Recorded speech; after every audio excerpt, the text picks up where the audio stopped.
Nag-inspeksyon ng DTI sa mga tindahan ng paputok sa Bocaue, Bulacan. Wala naman silang nakitang mga paglabag.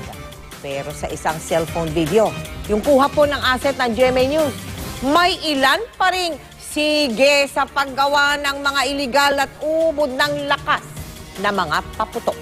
Mula sa Bocaue, nakatutok live si John Consulta. John!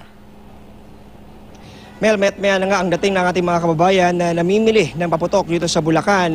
Lalo't papalapit na nga itong bagong taon. Pero alam mo Mel, sa kabila nga ng mga paalala ng ating mga otoridad ay tuloy pa rin ang bentahan ng iligal na paputok sa ilang bahagi ng probinsya. Sa kuwang ito ng aming asset, makikita ang aktual na paggawa ng paputok na Goodbye Philippines sa isang liblib na paggawaan ng paputok sa isang lugar sa Bulacan. Kapansin-pansin na ang kamay ng gumagawa, walang singsing o anumang relos para di mag-react sa pulburang inihahalo. Matapos masiksik ang pulbura sa loob ng lalagyan na gawa sa karton, ipinasok na ang mitya na sisindihan para ito'y pasabugin sa bagong taon. Bukod sa Goodbye Philippines at Bin Laden na kilalang malalakas na paputok, kaya iligal ang mga ito. May inilabas ngayon na bagong paputok na doble ang bangis at lakas sa pagsabog. Dahil doble ang laki nito at lamang pulbura kumpara sa Goodbye Philippines. Kahit na bawal, gumagawa pa rin sila at marami pa rin tumatangkilik. Di rin pahuhuli sa mga mabentang iligal na paputok ang kabase na kasinlaki ng slice ng isang pizza at ang dugong na kasinlaki ng short brown envelope. Lubhang delikado ang mga iligal na paputok dahil karaniwang sobra ang taglay na lakas ng mga ito. Kanina, nag-inspeksyon ang Department of Trade and Industry sa mga tindahan dito sa Bocaue, Bulacan para tiyakin na walang naibebentang iligal sa mga dumadayo rito. Kasama sa kanilang tiningnan kung may pangalan ng manufacturer ang mga ibinibentang paputok at hindi tataas sa 0.2 grams ang laman nitong pulbura. Ito, complying to. Ito pwede niyong i-recommenda sa mga bata. Safe ito. Reklamo naman ng Philippine Pyrotechnic Manufacturers Association, humina raw ang bentahan ng paputok dahil sa kampanya ng Department of Health.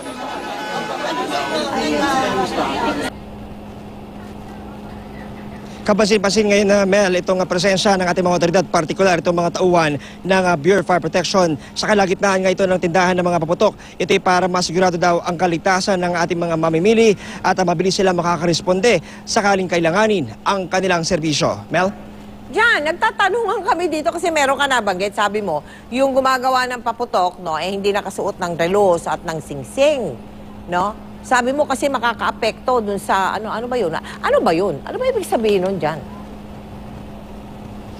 Yung kanilang pulbura daw kasi Mel na ginagamit dito sa pagsasalin sa mga lalagyan ng mga Goodbye Philippines. Sinasabi nga nila talaga na medyo sensitibo ito Mel, ano? At hindi raw pwedeng malapit yung ibang elemento tulad nga ng mga bakal at na maaaring nandun nga sa mga singsing at relos na kadalasang suot ng ating mga kababayan. Kaya itong mga tao na involved sa paggawa ng mga illegal na paputok na ito, ang ginagawa nila Mel talaga namang wala raw silang suot at yung kanilang area daw ay clear sa mga banta na maaaring magpasabog daw doon sa kanilang ginagawa.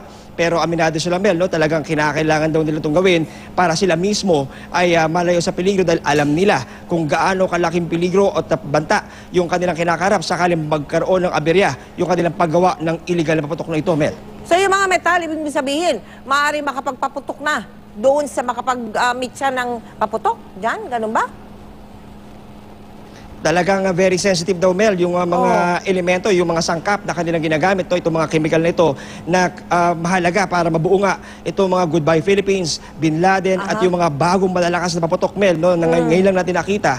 At sinasabi na doble at triple yung laman nito kung kaya talagang malaki yung banta nito sa ating mga kababayan kung ito ay gagamitin at kung ito ay papuputukin ng basta-basta lamang. Kung kaya minarapat nga nitong mga kababayan natin, no, aminado sila na bagamat merong banta talaga ng malaking perwisyo sakaling magpaputok nga nung ganitong klase mga malalakas na illegal na paputok, ay nandun pa rin yung kanilang daw mga paalala sa kanilang mga binebentahan na kinakailangan daw ay magkaroon pa rin ng pag-iingat. At meron daw silang sinasabi, Mel, no, ng mga techniques para makaiwas sa peligro. Pero alam mo, Mel, doon pa lang sa itsura pa lang nung laki ng mga paputok na ito, ay talagang matatakot ka na. At yun ang paalala ng ating mga otoridad na sana ay iwasan na ng ating mga kababayan ang mga paputok na ito para maging maligaya talaga ang ating pagsulubong ng bagong taon. Mel. Ulitin mo dyan, ano yung mga sinasabi mong napakalakas na yan na dapat iwasan? Well, Mel, yung dito sinasabi nila, no, yung paputok na to, aminado sila na talagang matindi at malakas yung impact nito. Dahil una sa lahat, yung ating mga nakausap, yung ating asset, pag daw nagpaputok daw ito, siguradong posibleng makayanig ito ng mga gusali at lalo na yung mga bintana, no, pwedeng mabasag, yung mga salamin. Kung kaya't kung sakasakali talagang yung ating mga kababayan hindi pa pipigil sa paggamit ng mga illegal na paputok na to, dapat daw sa isang open area at sa lugar na malayo sa anumang tao. At kung sakasakali nga sana, Mel, may sinasabi silang technique, no, yung halimbawa yung mitsa, kinakailangan daw tanggalin yung papel sa unahan para mas mabagal yung gapang. Pero ganoon pa man, Mel, nandun pa rin yung paalala ng mga otoridad na kahit anong pag-iingat kapag ganitong klase nga ng mga paputok, mga illegal ang kanilang gagamitin sa bagong taon, ay talagang malapit yung peligro. At kaya patuloy yung kanilang panawagan na sana iwasan na lang, no, gumamit na lang ng pailaw para maging mas ligtas ngayong 2016, Mel. Kami ni Vicky, Caldero at Sandok. Maraming salamat sa iyo, John Consulta.